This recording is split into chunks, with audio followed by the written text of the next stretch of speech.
کہ جس بنیاد پر انہیں خلیفہ بنایا گیا تھا شیخین کو، اس کی نفی کر رہے ہیں کہ وہ بنے ہی غلط طریقے سے تھے. وہ ایک سیاسی انداز تھا.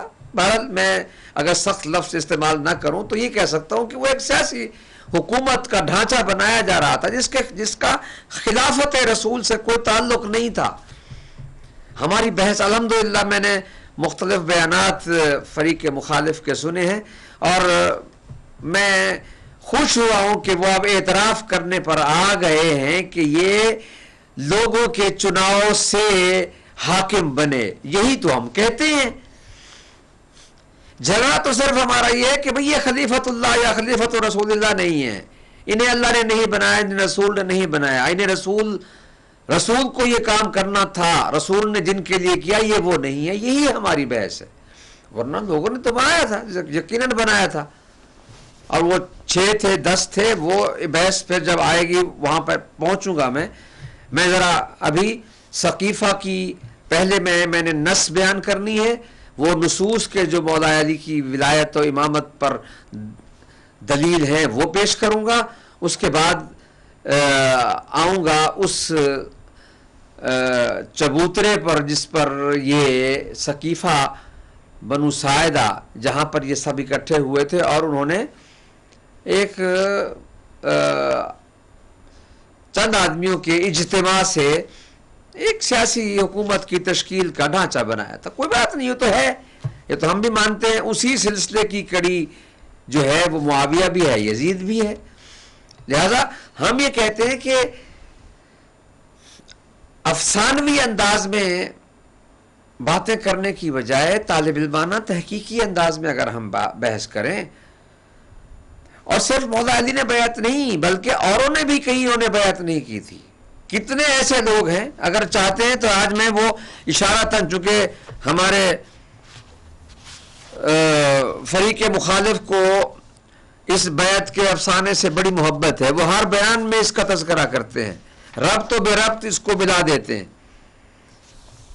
حالانکہ میں نہیں سمجھتا ہوں کہ اس کی کوئی ضرورت ہے. بحث جب ختم ہو جائے تو پھر دوبارہ بات کیا ہو رہی ہوتی ہے، اور تیسرے یا چوتھے بیان لیکچر سے پھر پلٹ کر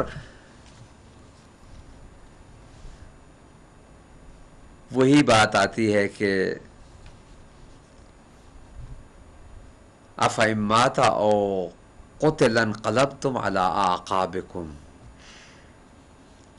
محمد اللہ کے رسول ہیں، لیکن اگر یہ مر جائیں یا قتل کیے جائیں تو تم اپنے پچھلے پاؤں پلٹ جاؤ گے. یہ پچھلے پاؤں پلٹنے والی بات ہو رہی ہے.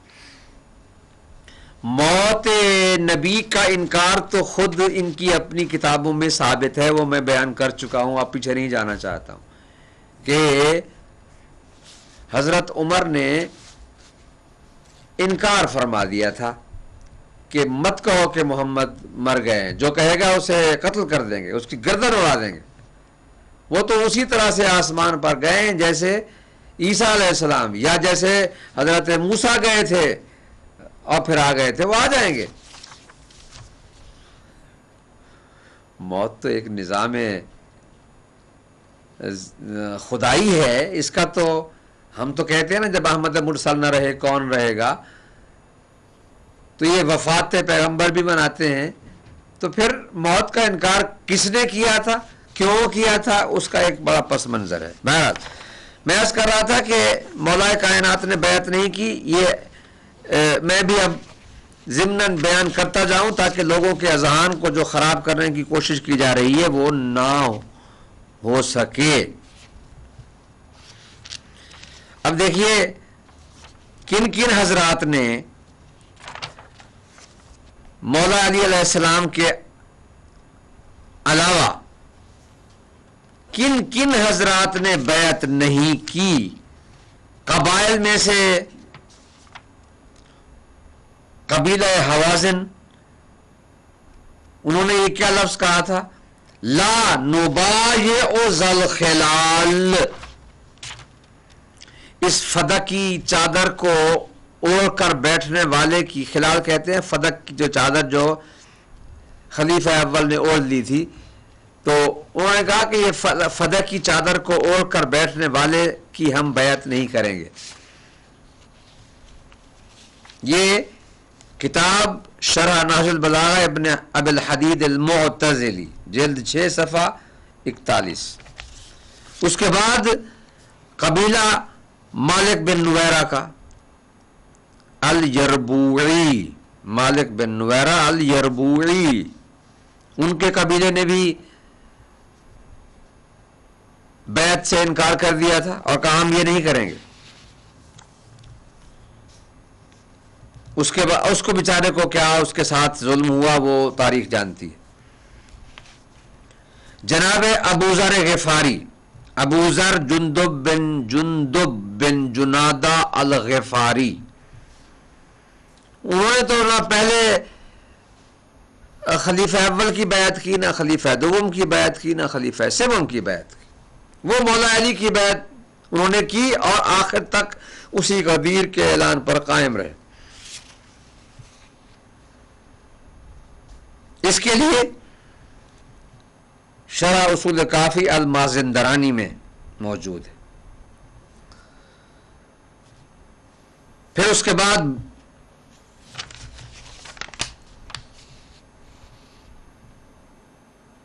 بریدہ بن حسیب الاسلمی، اس نے کیا کہا تھا؟ انہوں نے لا ابایع حتی یبایع علی، علی جب تک بیعت نہیں کریں گے میں بیعت نہیں کروں گا۔ اور پھر اس کے بعد تاریخ بتاتی ہے کہ لم یبایع ابا بکر، انہوں نے حضرت ابو بکر کی بیعت نہیں کی۔ یہ تاریخ ہے۔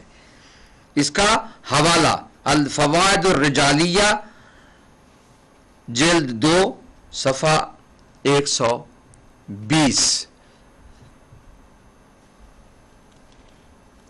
اس کے بعد جناب سلمان فارسی، جنہیں رسول نے فرمایا کہ سلمان منا اہل البیت، سلمان ہم اہل بیت میں سے، انہوں نے بیعت نہیں کی۔